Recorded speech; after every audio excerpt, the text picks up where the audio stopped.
This segment of the Bass Kayak and Beers podcast is supported in part by Douglas Outdoors, serious rods for serious anglers. Go to douglasoutdoors.com and check out the new lineup of Era rods that retail under $100. Norsk Lithium, the lithium battery that you need is just a click away. Go to norsklithium.com and check out some of the lightest lithium batteries in the market with the best warranty in the business. Mariner Sales, located in the heart of the DFW Metroplex, Mariner Sales has the largest inventory of kayak and kayak accessories in North Texas. You can also shop online at marinersales.com.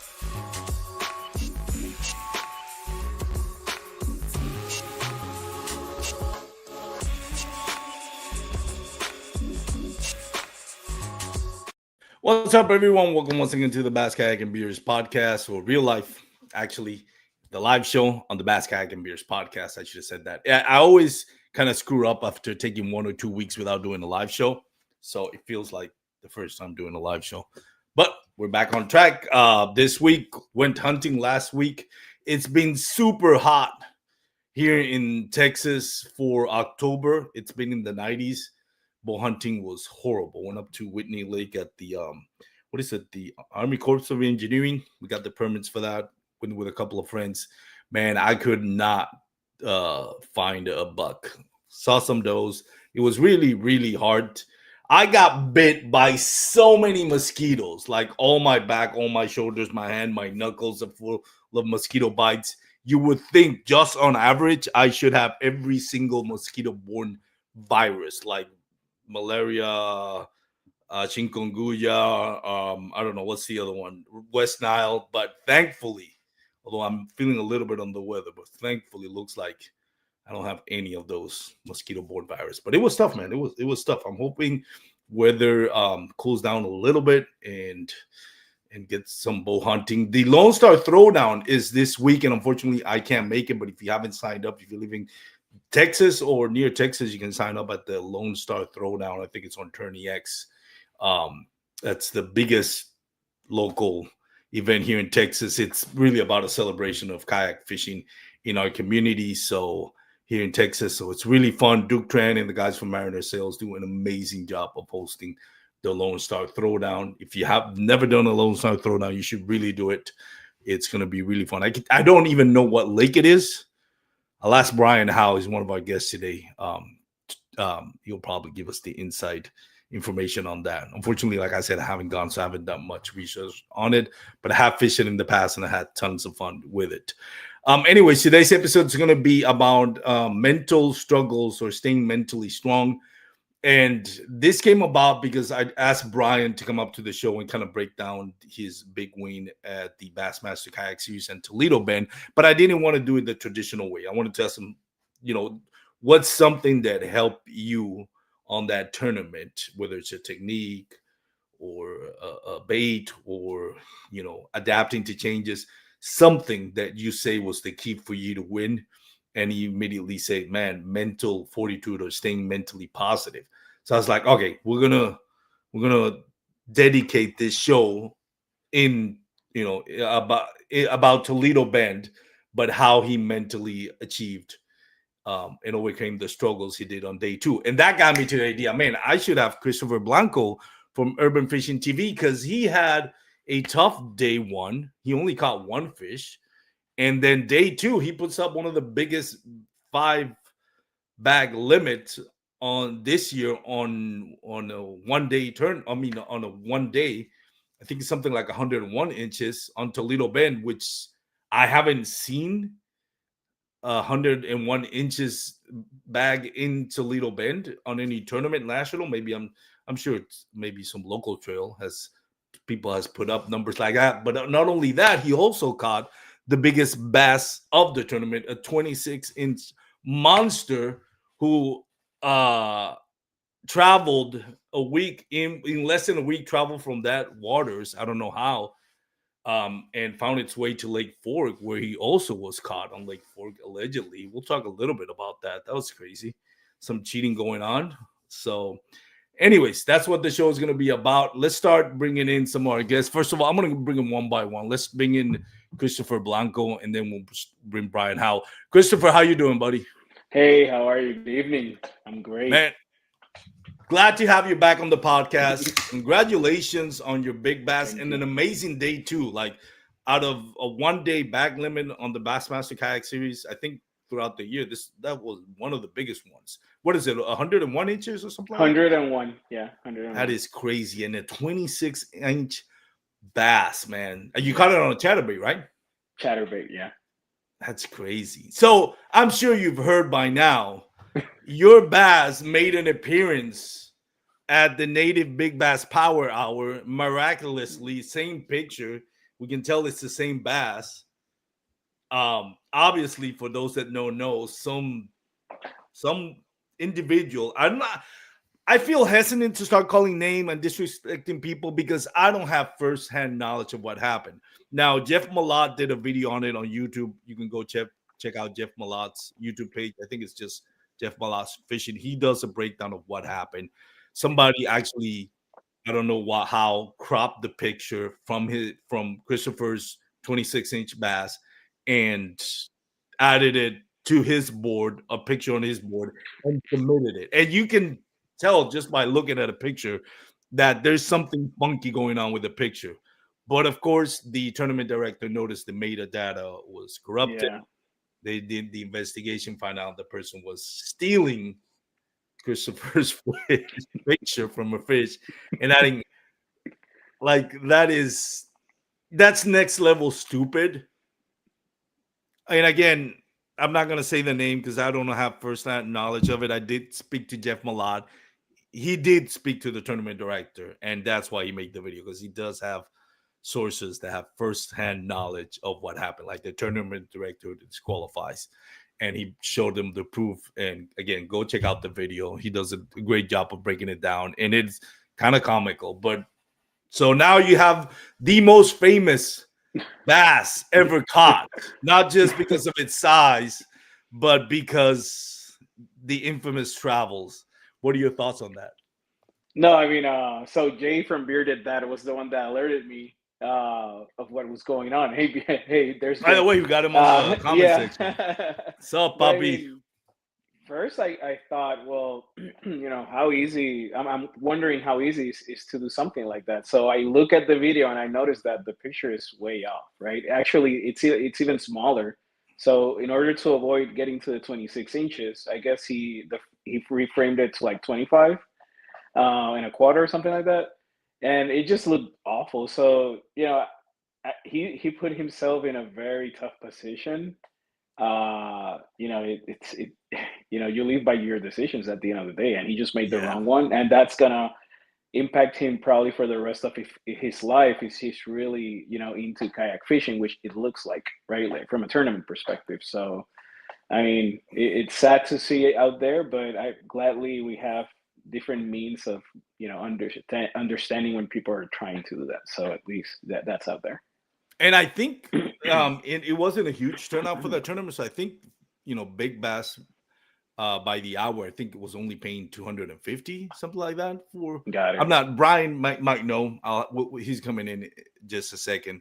Um, so even if it was a thousand, which wasn't because it didn't reach the benchmark as far as attendance, it's still not worth it. It's still not worth it. No, Even if you get away, it's just not worth it. Like, you're not going to be able to take part in any tournament anymore. Your yeah, I social mean, media, people know who you are.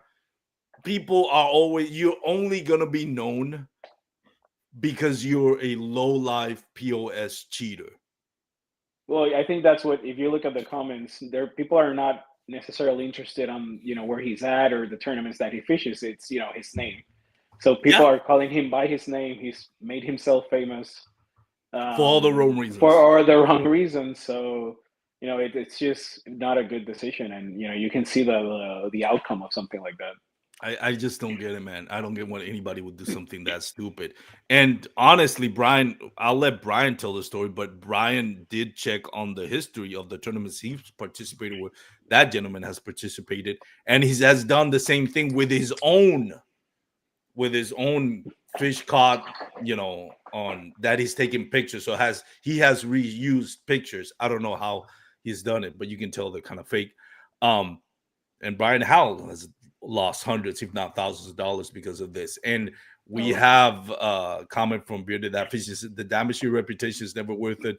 Being labeled cheater, not 10K, not 50K. The 10K thing is interesting because in Texas, if you cheat on a tournament and the payout, the total payout, it's $10,000 or more, that is considered a felony. Now, I did talk to Jeff Malott about it. I haven't talked to the tournament director about this, but he might just be lucky enough that because he got caught and disqualified before the tournament was done. If he would have gotten caught after he collected the money, that's definitely a felony. I'm not a lawyer. I don't know if he can still face charges for it, but anybody cheating in Texas, $10,000 or more payout is felony, and that's never good on your record.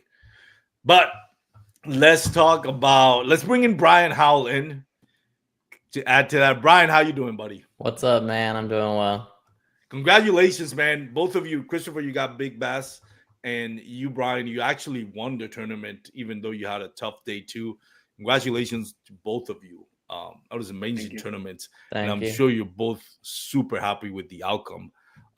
But before we dive into that, Brian, you just told me before we started recording, you have lost money. I don't know. Do you know how much money you lost that you were cheated out of because of this individual? But we're talking at least hundreds, right? Yeah, at least hundreds. I don't know exactly, and I don't know how many tournaments even. I just know for a fact at least one or two tournaments. I can think of definitely one, the Bass Trop tournament a couple of years back. I got third place, should have been second place. Philip got first place, and that would have been easily a couple $100 for each of us. Would have been more. And I know he's cheated in some other all-star tournaments. I don't know if they were ones that I was in or not, but you can't see his profile or anything on Tourney X anymore to go back and look, because I wanted to go back and just look through all my tournaments, like, okay, kind of total up, how many tournaments where I got screwed out of money potentially. Yeah, it's not good, man. Ethan Roberts says pretty sure he's won Diablo at Fayette. I could be wrong. Not worth it, man. Not worth it. And yeah, I doubt he's going to be allowed to fish any other tournaments. So yeah, it's kind of like once you do that, like, what do? You sell your kayak, sell everything. Like, you can't ever fish any more tournaments. You can't even show your face at the lake anymore. Like, other people are going to see, like, oh, that's the guy that cheated. You're going to go back. Even if you launch, you're going to go back to your truck thinking, man, is this the day that all four tires are being slashed? Not that I'm advocating for anybody to do that. Yeah. No, please don't. But I'm saying people, that's been known to happen. Like that's a good point by Bryan. Come in. What? That's a good point by Bryan, because now exposing yourself to actually go to a lake and just get your butt kicked by people that are just mad.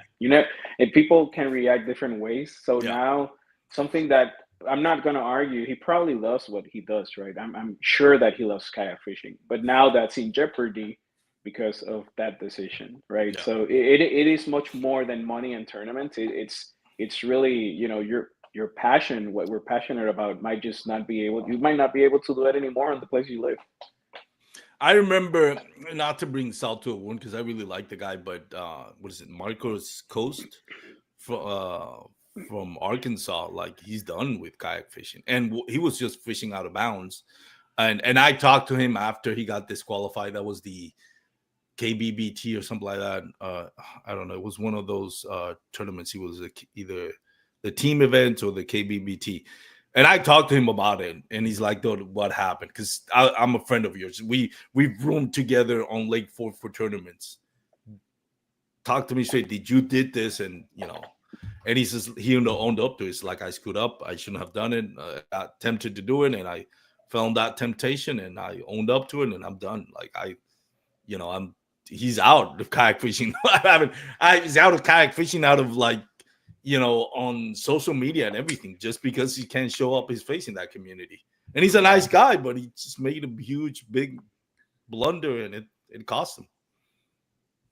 So, anyways, moving on to something more upbeat. Like I said, congratulations to both of you. We're gonna talk about, you know, the mental struggles and how to stay mentally strong.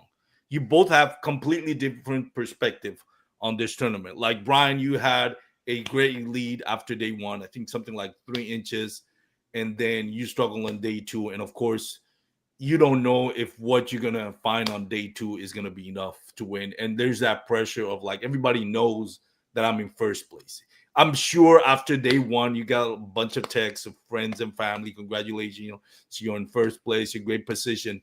And I've always thought on a 2-day tournament or multiple day tournaments, you don't want to be leading. Like, yeah, you want to be leading, but I've had it where I was like, I'm in the lead on day one, and people start messaging you, and you kind of feel a pressure, right? Like you don't want to let anybody down. Everybody's now more eyes on you and stuff like that. Versus if you're like further down, third, fourth place, and come back to win, it's kind of less pressure, I think. But it's almost. Go ahead, Bryan. It's almost like more comfortable or better to be kind of like just a little bit back, third, fourth, fifth, something like that, and then just have a really good day two and move way up, way less pressure. You don't have like any expectations, just go out there and hopefully win it. But if you're leading it, you're like, okay, I don't want to screw up. I need to keep this lead. There's way too many times. All these tournaments, guys will be smashing them on day one, and then day two, they don't even get a limit.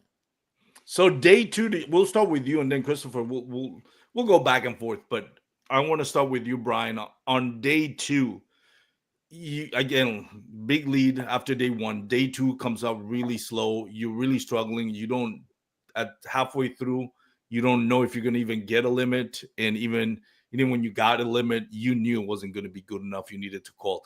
Take us to day two, and how did you manage mentally to kind of stay in focus and not give up on it? Yeah, so I mean, I figured I would at least get a limit on day one, but as soon as, the day started basically, and it was a lot slower, I wasn't getting a ton of bites, and it definitely creeps into your mind at that point, like, okay, like, am I still going to be able to do this? But you have to stay thinking that you're going to win it. You can't let the negative thoughts get in your mind at all. And I just kept thinking like, man, okay, just stay positive. We can do this. And, after maybe 9 a.m., it was hot and sunny, and I only had maybe 3 fish in the boat, and none of them were sizable. They were all, maybe the biggest was like 15, 16. So I was like, oh, even the ones I do have, probably got to get rid of them. So I just kept thinking, okay, keep fishing hard, make some changes if you need to, because that's another key thing that I've learned. Sometimes you just got to make changes. Day one, you might have smashed them on a jackhammer, but day two, maybe they won't touch it. I mean, I've had a different tournament, the Hobie BOS that I won, like 5 years ago or so on Seminole. The same thing, like day two was totally different. I couldn't get, I was just struggling all morning, and they wouldn't hit a jackhammer. Then day one, they couldn't stay off of it, So you just have to make a change just sometimes like that and stay confident. So let me ask you, when I think the mental struggle, it's mostly on, I would assume, on what decisions do I make, right? Like time is ticking. It's crazy. It's when you're struggling for whatever reason, that lines off time is rushing at you. Like it seems like it's minutes. It could be 8 hours away, but it feels like it's minutes away. And you have to make, and you maybe feel like you have to make changes. And it's like, if you don't make changes, are you paralyzed in fear, and that costs you, or not you specifically, but just the mindset of every angler? I think sometimes I feel like, do I make a change? Do I have the guts, the mental strength to make a change and get out of my comfort zone? Or if I do make a change, what is that going to change? Is it a color? Is it a bait? Is it location? Is it technique? Is it slowing down? Is it moving faster? How do you go about, you mentioned you go up until 9 a.m. You realize you have 3 fish, but that's just to round out a limit in order to actually win it. Those 3 fish, you have to catch 5 more fish, basically. Yeah, How basically. does how how do you manage those? How do you stop from doubting yourself or overthinking it? And what plans, in this case, what decisions that you made you feel paid off? Yeah, well, I mean, first off, I think you do just have to go for that limit and just get 5. Once you have 5 in the boat, you just go from there. You gotta just like that's a huge relief just getting 5, because even if I didn't have the biggest bag, I would at least cashed a check on day 2, and I still would have been okay. But if I didn't have a limit, I would have just fallen off the face of the earth, and I would have felt even worse. So first off, I'd say just get the limit, and then from there make some adjustments, or maybe try a different area or something. What I did personally, I just stuck it out in that area. I had like 2 areas kind of. One was a little bit deeper grass, deeper coontail, and like 8 foot, 9 foot of water. And it was like a punch area. I couldn't really fish a ton else there. I would just punch it. It was just topped out tall grass. And the other area was a little bit shallower grass, same deal, coontail, topped out. But that area I was throwing reaction baits. So I figured, and on day 1, the reaction bait area with the shallow grass was the deal. I fished that for 90% of the day, and it was biting really well.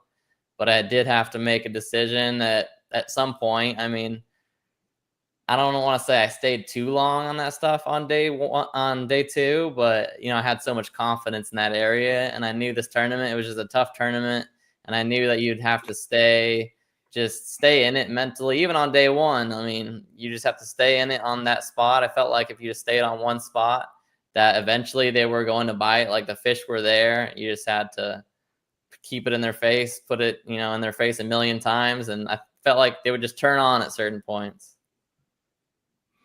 It's interesting, man. It's like you mentioned, it's like making decisions on the fly and thinking, am I sticking it with it too long, or am I, too early to make changes?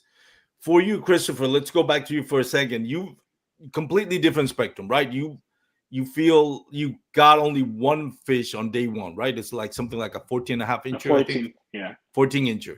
So there's 2 mindsets. It's like, well, I got nothing to lose on day 2. Let's just go out there and fish.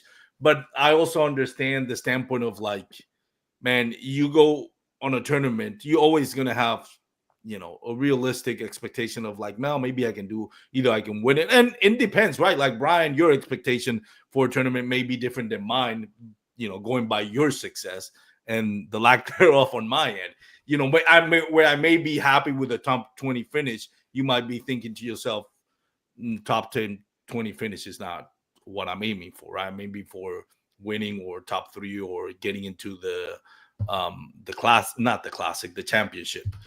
But for you, Cristopher, after day 1, did you just feel like packing it up and I'm done, disappointed? I think a lot of times you think like, well, myself, I think like I just spent this much, and you traveled a lot of hours to get here. So you like, I mean, this money on gas, lunch, dinner, accommodations, only to come up with this. I feel embarrassed. Just my perspective on it. I'm not saying that's how you felt, but take me to your feelings after day 1, going through a tough deal like that. Oh yeah, I mean, many things happened on day 1. I didn't fish the area where I pre-fished the better. I did pre-fish in an area where that's where I ended up fishing day 2, where I caught a ton of fish, right? But they weren't the right size. So day 1, I went to an area where I caught size, but not quantity. And then I learned, so, national trails a little bit different than your trails at home. Yeah. There's less space to fish, right? You have many more anglers. Their competition is different, right? So I was on a seawall. A guy literally sat next to me and caught 4 in a row while I was catching drum. So that was the first mental break that I had. Yeah. I go like, he just caught 4 while I've been catching drum. That's so and I was going to deflating. fish, and it was only, I would say not even 100 feet from each other. So, it felt bad. And then next to me, my best friend, he was literally like 500 feet, and he had caught 4 in 30 minutes. So mentally, I wasn't there from the start. Kudos to them, of course, for catching them, first of all. But that sort of started, giving me that feeling that I wasn't gonna do what I wanted on day one, which is really catch a limit. So, my drive back to the Airbnb was literally like a funeral. I Mm. was sitting on my friend was driving. I was on the on the other side of the car just thinking, why couldn't I catch four fish? I did it all through pre-practice, right? I did very well in these areas. What's going on? And I think I really mentally checked out from the beginning, and I started doubting myself, and that really plays, even if even when you look back and you think, well, it might not, but it really plays a big part. Yeah. So that drive back to the hotel was horrible. It just felt awful. Yeah, there's a couple of things that I take from what you said that I've experienced. First of all, like if you're in a spot and then there's multiple anglers and everybody's catching, but you're not, it's very deflating because, if you're in an area and there's other people not catching, or maybe you're by yourself, you're thinking, well, I chose the wrong area, I just have to Hmm. figure it out. Or, you know what, there's multiple anglers here, nobody caught anything. I don't feel as bad because I'm not the only one sucking at this. But when you see a guy to your left, a guy to your right, and they're all catching fish, it's like, all right, the problem Yeah, obviously is me. I suck at yeah, it, yeah. and it's very deflating. It's a huge blow to your self confidence and your ego Hmm. because you're like, I have nothing to blame other than myself. Like Yeah. I'm just not maybe that good enough, and that's the thing. It's like you don't even have like that closure that you say like, okay, well, I should have done this or I should have done that. Is like, no, you don't have a clue because everybody else is catching it but you're not, so they kind of leave you clueless, like, okay, well, is it that I just suck? Like, No, what's yeah, going on? And I then think, when you mentioned what was the other thing I forgot that you mentioned. Well, anyways, it'll come to me, but I think that's very deflating, yeah. just because, again, all the focus is on you, put all your focus on yourself, thinking everybody's watching me, they're all catching, everybody's feeling sorry for me, kind of thing. I don't want that either. um I appreciate people trying to pick you up, like I've had where, pat on the shoulder, don't worry, you get them tomorrow and all that, but I feel like I don't want people to feel sorry for me. No, and Kind of and thing, keep in mind that you go into a tournament thinking that you are, Mhm. you are in a level playing field to a certain extent, Yeah. right? I went with all the confidence in the world that, even though I'm not a national like trail guy, I could really put the numbers up there. And I felt that way when I started just because I had that good practice. And immediately, in less than an hour, I was second guessing all those thoughts. So it's Yeah. just you put yourself down and you put yourself in a position where, you struggle. I lost fish. I managed to find fish throughout the day, but I lost them, right? So I got lucky. I caught that one not even like 20 minutes before the tournament ended. So, you know, Kind of lick, and it's funny how you catch one fish at the beginning of the day and you don't catch anything else. It's deflating. You catch a smaller fish, measurable fish at, almost lines out.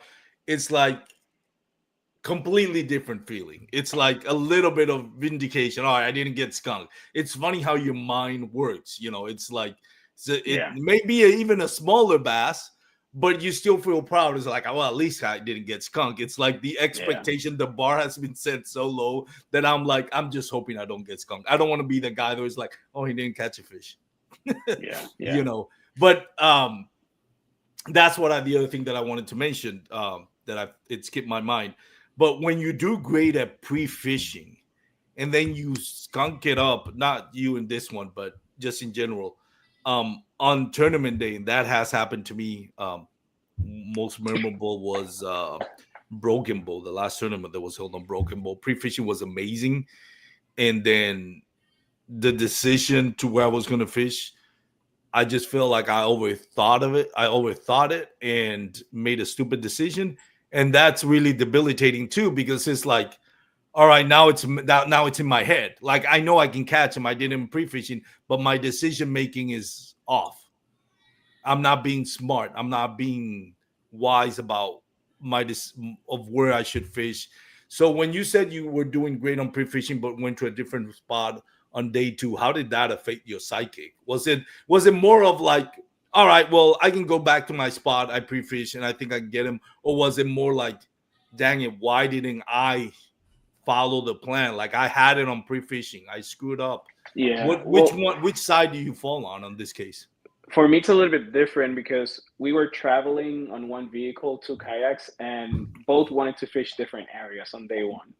But in reality, when we look at the numbers, my friend did much better on pre-practice from a inches standpoint on the first area where we went. And I had caught my bigger fish there. I just didn't catch a limit, right? I caught an 18 and a 17 and a half versus the hundreds of not hundreds, but like 10 or 15 14s that I caught on pre-practice. So we made the decision, you know what, let's go. It's going to be easier for us just to launch from the same ramp. We're not going to be, traveling on two different ramps. And that's how day one came to be. Day two really was, we both decided we wanted numbers, right? We wanted to catch fish. And then obviously the area, it was much more similar to Florida. So the area that we fished day one was very different. It was very, very different than Florida. So we went back to an area that was similar, and it went well. Do you dwell on the? Are you just like, obviously you're happy with your day two limit, but when you think about it, it's like, man, you dominated while everybody was struggling. Like Bryan, you on day two, you were way further down than you were. Obviously, day one you were leading. How many spots you dropped on just day two? Not overall, obviously you won it, but I mean, it wasn't a ton. I still had a pretty solid limit. It was one of the you're still in the top 10, I think, right? Yeah, it was still been top 10 limits of the second day. It was pretty solid. It was, it was better than 95% of the field, but yeah, it wasn't as good as my first day. Exactly. So for Cristopher, you think about, man, everybody struggled to the point where Bryan was still able to win even with the kind of subpar limit compared to day one.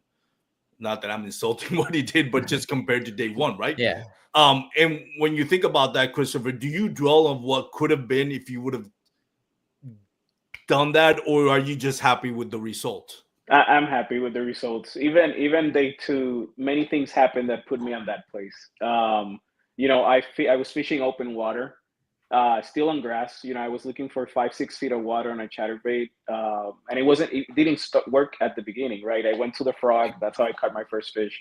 And then just because I had people around me, I went to an area that was secluded, and that's where I caught him. So a lot of things happen. I'm not gonna say here, I knew like the exact spot where I wanted to fish, right? Everything led, every moment before the tournament, even on the tournament, led to that. So I'll take it. I'm happy. I'm excited. It was a great day number two. I'm happy that I just put up those numbers. So that's more of a confidence booster for me. Did you have any like over mentally like a hangover when you wake up day two? And how did you, if you did, how did you kind of overcome it as the day progressed? Like what got you back on track? Were you able to focus now and get the results that you did? I guess that's my question. So we, in reality, we drove 17 hours for the tournament, right? So it was devastating. I felt awful, and went to the water and said, I'll just do my best. And what felt good was that the first, I think my first submission was on the first 3 minutes of the tournament. So I caught a fish on day two. I caught a fish on a frog, and I go, okay, they're eating, right? And it's an area that is very similar to Florida. I think I can do it, right? I can catch 5. But then as I made my move, and I caught my first 20, I lose like a 24. I actually had another big bass before the 26 that was huge, and he wrapped around the timber and I lost him, right? So I lost him, but it was, okay, so I caught a 20 and then lost a huge one, 22, 23 maybe, not minutes later. So that was setting the pace for excitement more than anything. I was very excited. I said, okay, I'm going to get a limit. It's going to be over 80. I know that with what's going on. I'm happy. And obviously then it happened, right? One more question before I go back to you, Bryan. What was your expectation, Cristopher, when you wake up on day two? Like, obviously, you're not thinking you're going to land in the money or get an automatic lead for the championship next year. So, you could say, honestly, well, one cast can get me the big bass, and kind of like at least help pay for a portion of the trip. For a portion of the trip. But what really was like? What would you would have been happy with after day two? I mean, I didn't even know we had big bass. Given the fact that this is my first Bassmaster, I didn't know they did that. So in reality, what I wanted was catch a limit. I wanted to go back home and say, hey, babe, it was rough, but I didn't quit day two, and I caught a limit. That's really how I woke up.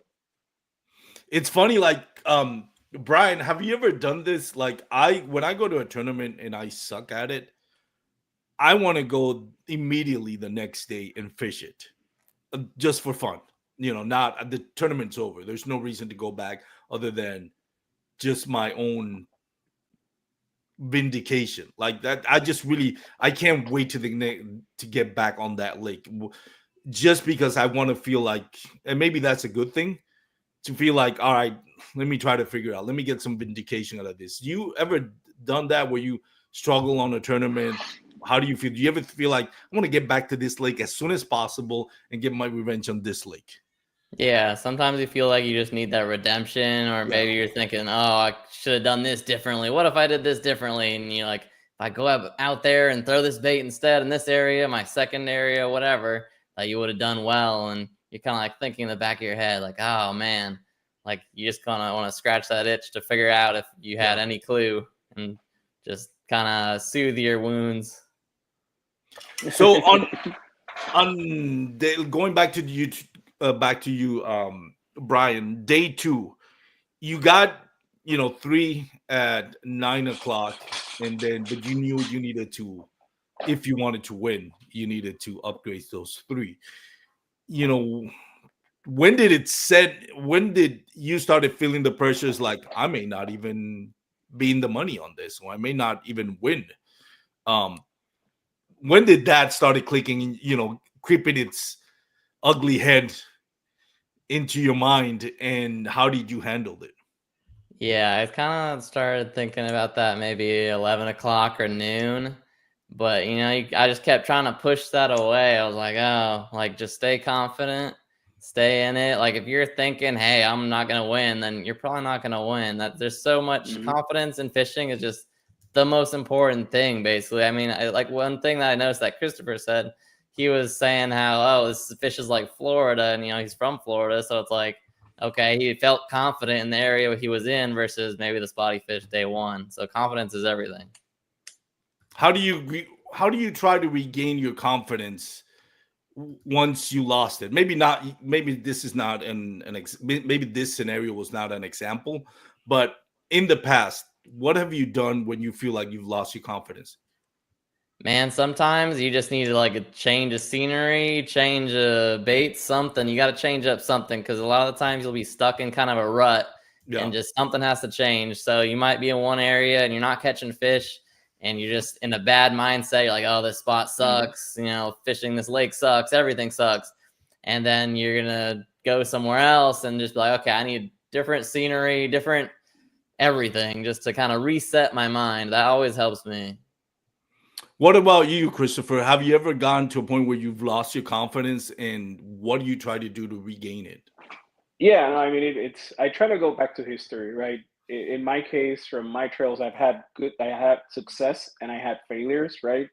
So I try to go back to the moments I had success, and what happened. So if I had 3 tournaments last year where I did very well, I cashed a check on one of them, and what happened on those 3 that didn't happen on others, right? Was it confidence? Was it me being organized, right? Because sometimes what happens is, at least for myself, I start grabbing lures, and then my deck is just full of lures, and that it kind of brain rots me because I don't even know what to throw, right? So it's about going back to the moments you did well and see if anything was like happened in all of those moments, right? Was it just clear mind? Was it being organized? Just taking a slower pace. At the end of the day, if you're not catching the fish, trying to rush and catch fish might not be the best idea, right? Maybe you have to slow it down and figure out patterns, right? We have a lot of stuff in our kayaks that will help us catch fish. We had our graphs. Some of us have live scope. We can leverage those tools, right? We can leverage birds. We can leverage current, wind, all that stuff. So I guess it's a matter of going back to the basics and just fishing. trying to Yeah. get everything together, build that puzzle, and get going again. That's Which a good. is hard. Which is Yeah. hard. No, it's to think about it in hindsight seems simple, but it's at the moment when the self-doubt starts creeping in. Yeah. And it's funny in a way. I don't know if you guys experienced this, and for those that are watching live, you can comment, let me know what you've experienced as well.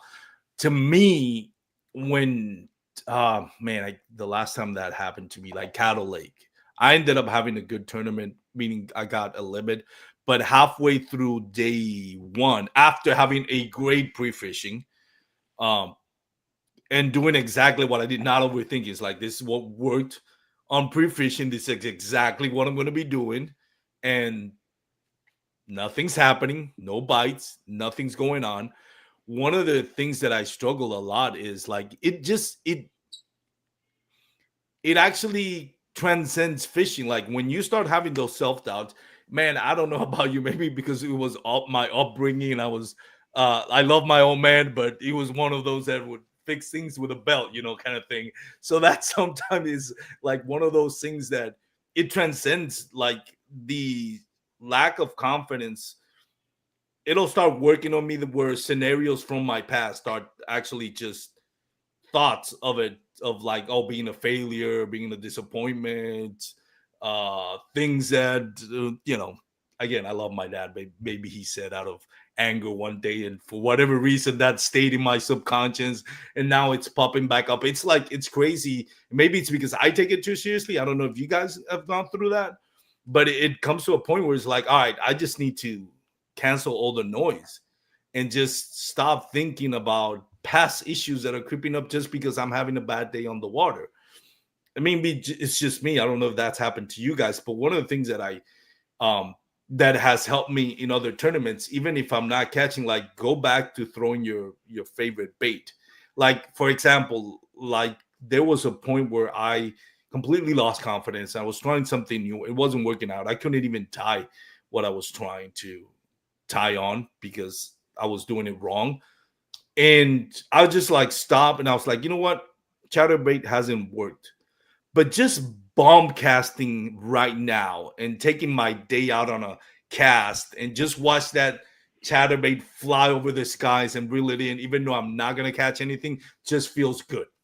It just feels good. I just want to cast my problems away and just, I don't know, just get it all out in one cast. Have you guys done something like that where you feel like, you know what, I'm just going to cast this just because it's a power finesse and I can, chuck it all across the lake and just feel like I'm using energy to kind of like diffuse frustration? Christopher, have you ever gotten something like that? No, yeah. I mean, I think in my case, what I try to do, or what happens, is I go to lures that are out of my comfort zone, and I say, well, at this point, it doesn't really matter. Let me just try something that I don't usually try, right? So for a while, jerk baits, even though we're in Florida, I didn't use them that much. And I said when I had one tournament, it was the Claremont chain, I think. I wasn't catching anything. And I went to the mouth of a creek and said, you know what? I'll just cast a jerkbait, and I stick with it for a while, and it worked out, right? So sometimes, the mindset of just throwing something different really helps out and opens up ideas for something that you don't even do, okay, occasionally, right? So that's how I try to do it. I just go out of of my comfort zone. If I'm already out of it, where I'm not in play, or I feel uncomfortable, I just try something different. What about you, Bryan? I think I'd kind of like the opposite. I'm like, okay, let me start fishing something I really enjoy fishing. Not Exactly. necessarily like, oh, something I can just get my frustration out and bomb cast. Just something like I enjoy. I might be fishing something that I'm not the biggest fan of in the world, but I have to fish it because I felt like that's what I needed to do in the moment. But hey, I might pick up that jackhammer and just start throwing a jackhammer because I love doing that. Why not? It's just change my attitude and just makes me in a good mood when I'm throwing baits that I like. Man, something about even just, especially when you're not even getting a bite, I feel like I'm just praying I get snagged, so I feel what a hook set is. Like, it's like I just want to even get snagged, anything, just a twig. a rock, something that puts some tension on the rod. That's all I want. I'll add though, like any bite on a chatterbait is exciting. I Oh think yeah, chatterbait is the most exciting lure out there, just because they hit it so hard when they hit it. yeah. And I think the chatterbait to me is like you throw it out there and then you start, even when you reel it in, it has action, right? Like when you throw a swim jig, you don't feel anything. It's just straight retrieval. Hmm. Crankbaits, yeah, you do feel something, but a chatterbait, especially like a jackhammer, it's so much vibration on it. So it kind of becomes like, all right, there's at least movement. I feel something. So it kind of puts me at ease a little bit. So what you mentioned, I think, Bryan, I agree with you. It's a bomb cast, but it's usually a chatterbait or a jackhammer just because and I know I'm not going to get a bite on it. That happened to me in cattle. It's like, I know I don't want to, I haven't gotten a bite out of it. I just want to bomb cast it and reel it in and just do a couple of them. And then I'll go back to what I think is going to work. And it worked out great. Have you in ever that guys tournament. gotten chatterbait hand by any chance? Like after a tournament where just your hand still it shakes? I love that. So you're fishing for an 8-9 It's like hours, riding a horse the and next day. You're walking like you your rode. hand just feels like it's shaking nonstop, and I call it chatterbait hands. That means you fished chatterbait all day, and it was a great day. I've never had that, but Yeah, I don't think I have either. yeah, I mean, I guess it's me, but I've had it where it just feels like I'm trembling all day. When you go to the ocean and you go to sleep, and you feel that it's basically the yeah. same. You're not Your shaking, but you sea feel that legs. shake on your head. Yeah. I've had it where that same tournament cattle where I caught my 2-day limit on a day and a half because I didn't start catching until the end of day one. But it was just punching grass with a 1 ounce tungsten weight. I couldn't lift my arms above my shoulder for like a couple of days. Like I literally my shoulder was hurting so bad for 2 days. Like I was literally the whole time was like, God, I can't even move my shoulder. So I'm sure you did had a little bit of a shoulder sore after this tournament, Bryan. You did some punch rigging this tournament as well. Yeah, I did plenty of punching. Honestly, the punch rig saved my day on day 2. On day 1, I kind of caught some fish on it, but they weren't anything special. Day 2, I went back to the same area, and dude, it was on fire. Yeah, punch rig has become one of my favorite and I think most exciting bites. There's saltwater chatterbait, like you mentioned, Cristopher, but man, I'm telling you, Cado, I've never had a fish. Well, no, Lake Fork. Lake Fork is crazy, man. Even a 12-inch bass on a jackhammer, they'll hit it so hard that you think you caught a 20-incher. Like I have a video on Instagram. It's an old video, but that thing just hit. It was a 12-inch bass, and it hit that chatterbait so hard that it almost ripped the rod out of my hand. I was kind of embarrassed after relating. I'm like, seriously. But the hits on a punch rig, man, those are special. those are not subtle at all. Yeah, they freaking just destroy it a lot of the time. It's just an amazing bite. It's I don't know. I go back and forth on my favorite things, but that's definitely in the top 3, if not my favorite thing for sure. Cristopher, what is your top 3 baits? You mentioned chatterbaits, so I'm assuming that's yeah. Chatterbait number 1. I like drop shot a lot. I know it's really a word. Yeah, I like. Nobody has ever uttered those words before. Yeah, it's more of a it's sort of when you have these big laydowns, right? And there's rock there. I like to throw it and usually do very well with it. So I do like the drop shot. It's a little bit different than what you're probably hearing everybody answer, but yeah. And then my lake is Lake Okeechobee, so flipping. We flip a lot here. Yeah. So that's something that I also love. Punching for me, it's sweet and sour because I get the bites, but I lose so many that I'd rather just flip and lose a little, less. The thing about punch rig that I've learned last year was like you'll get those really hard hits on it, and if you don't set the hook on it, like if it comes off but you didn't pull him out of the water, you can flip out again. He'll be there again. Like obviously, if you lose it when you got it out of that spot and you're reeling it to the boat and you lost it, you're not gonna find him again. But I've had plenty of them where they just hit it hard, they just don't grab it. And when I set the hook, it comes off. but I'll pitch right in there, and they'll still be there as long as you didn't move them. It's very consistent bite. Philip Wise says hammer, punch, and flip. Isn't that the same? Well, yeah, I get it. Flip, like flip on. Yeah, flip is more like Yeah, isolated reeds, right? It's not necessarily condensed or grass like that. oh, Or tules, right? In California, truly, we or go deep. the tules. Actually, Brian, you won. Well, I think you won it or got into a top two on Bodart. No, Yeah. David Gurley won it. You got second place or third place, and you were. I was so upset that day after I talked to you, not because of you, because you and I were doing the same thing, and I could not get a bite. But you were flipping on deep timber, right? Yeah, last year, yeah, I got second place at Bodark last year, flipping like 20-foot deep trees, and then this year I got first place on Bodark, flipping like maybe 8-foot deep trees, something. It wasn't the super Yeah. deep ones, but man, yeah, flipping of any type, punching, that's like my deal. Oh, Philip says dogs. It's more like skipping, right, Philip? Docks are okay. For ducks, I just- like shaky head. That's what I really enjoy. For ducks. I agree with Philip. You get some good bass on docks. It's just you get snagged and wrapped around so much on docks that it's like, man. So who do we got here? It says White Rock Blake. Yeah, I saw Bryan Howell and Welsh on day what? Just fun fishing. He caught 5 on my one and on a spook. We're throwing the same thing in the same spot. He is blessed. He might have had 100 in front of me. You know who's actually commenting? White Rock Blake Hennigan. Cool. Yeah, I remember I've thrown a spook plenty on Welsh, and yeah, you just some days, man, you can catch 100 fish easily on Welsh with whatever you want. Never fish Welsh, man. I've heard so many good things about that lake, but I've never fished it.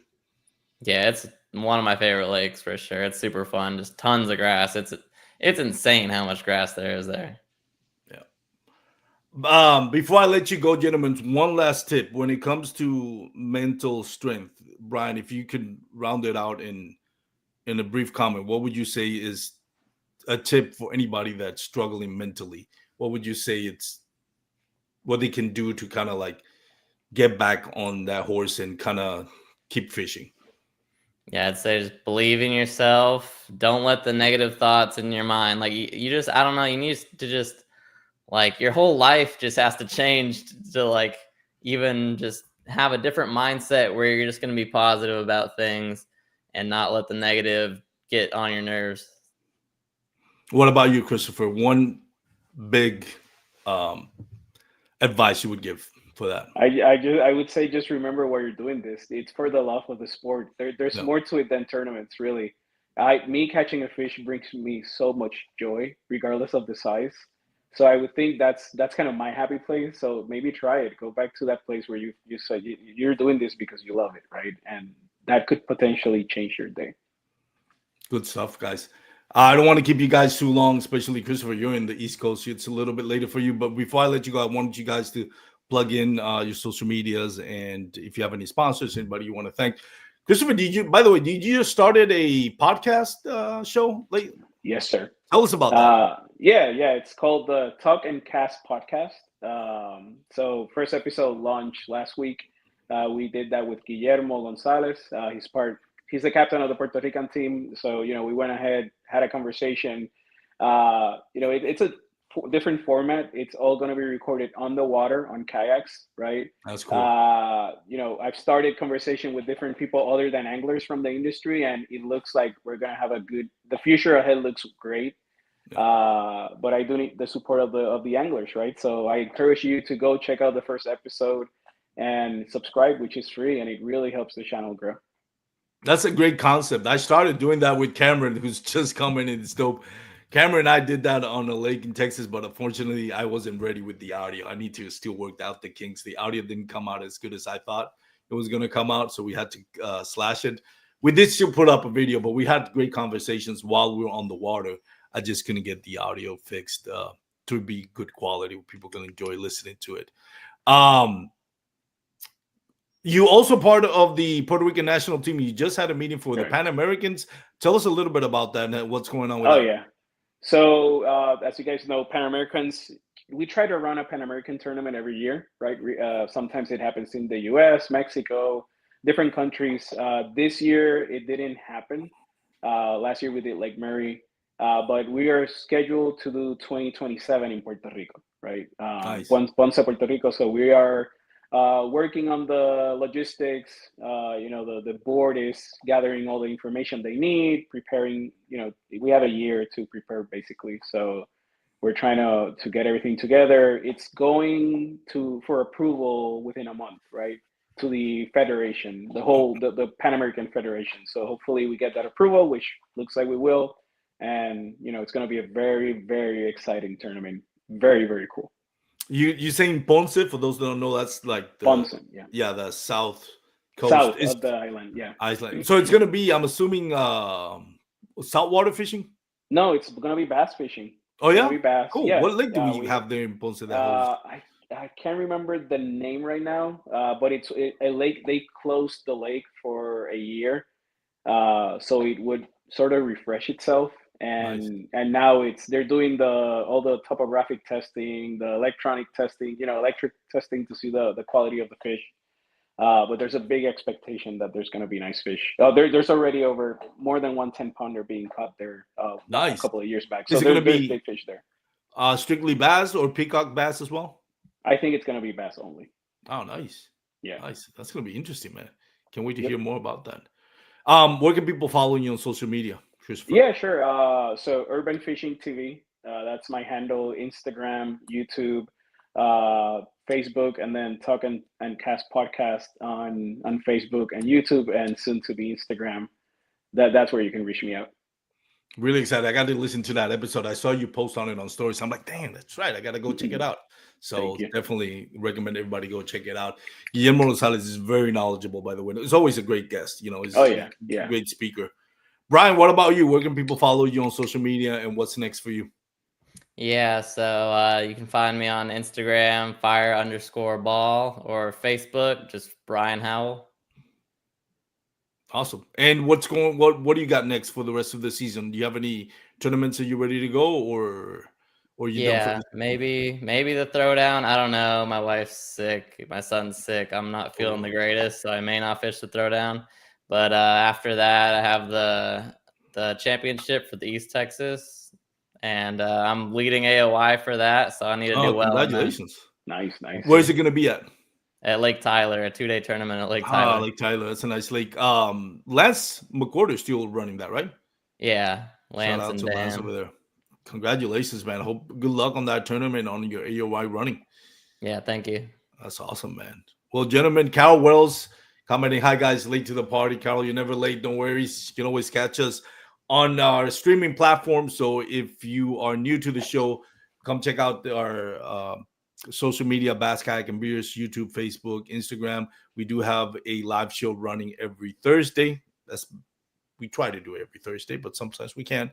And right now we're kind of restructuring the podcast. Used to be 2 different shows a week. Now we just have 1 show. We're trying to do a combination of like tournament recaps, tournament tips, and fishing tips from anglers all across the state. So awesome. So you guys follow us on social media.